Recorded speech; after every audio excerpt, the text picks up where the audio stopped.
Pencil. சரி, இது எதுக்கு பயன்படும்? இது இப்படி இருந்தால் பயன்படுமா? இது என்ன செய்யணும்? சீவனா எப்படி வரும்? கூர்மையாக இருக்கா இல்லையா? இப்படி இருக்க விரும்புகிறீங்களா, இப்படி இருக்க விரும்புகிறீங்களா? இப்படி இருக்க விரும்புகிறீங்க. அப்போ இது என்ன செய்யப்பட்டிருக்கு? கூர்மையாக்கப்பட்டிருக்கு. அதுபோல தான் உங்களை என்ன செய்கிறாங்க? ஆசிரியர்கள் என்ன செய்கிறாங்க? உங்களை கூர்மையாக்குறார்கள். கூர்மையாக்குனா அதை என்ன செய்யலாம்? எழுதலாமா, எழுத முடியாதா? அப்போ நீ இங்கே எவ்வளோக்கு எவ்வளோ கூர்மையாக இருக்குதோ அவ்வளோக்கு எவ்வளோ நீ என்ன செய்யலாம்? எழுதவும் செய்யலாம். அதுபோல் நீ தவறாக எழுதிட்டுனா என்ன செய்யலாம்? எதை வச்சு அழிக்கலாம்? ரப்பர்.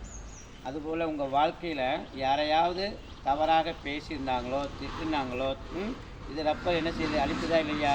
இந்த ரப்பர் மாதிரி நம்ம இருக்கணும். ரப்பர் என்ன செய்யுது? எதை அழிக்குது? என்ன எழுதுனது? என்னது? தவறாக எழுதியது என்ன செய்யுது? அழிக்குது. அதுபோல் நம்முடைய வாழ்க்கையில் என்ன தவறுகள் இருந்தாலும் அதை அழிக்கக்கூடிய ரப்பராக நம்ம இருக்க வேண்டும்.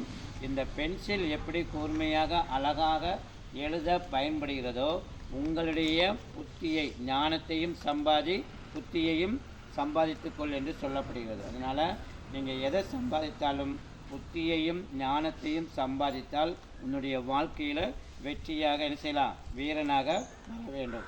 எல்லோரும் வருவீங்களா? எல்லோரும் வருவீங்களா? நான் நல்லா கூர்மையாக இருப்பீங்களா? நீங்கள் எல்லோரும் ஞானமாக இருப்பீங்களா? புத்தியாக இருப்பீங்களா? இந்த பென்சில் மாதிரி இருக்கீங்களா? இந்த பென்சில் மாதிரி இருப்பீங்களா?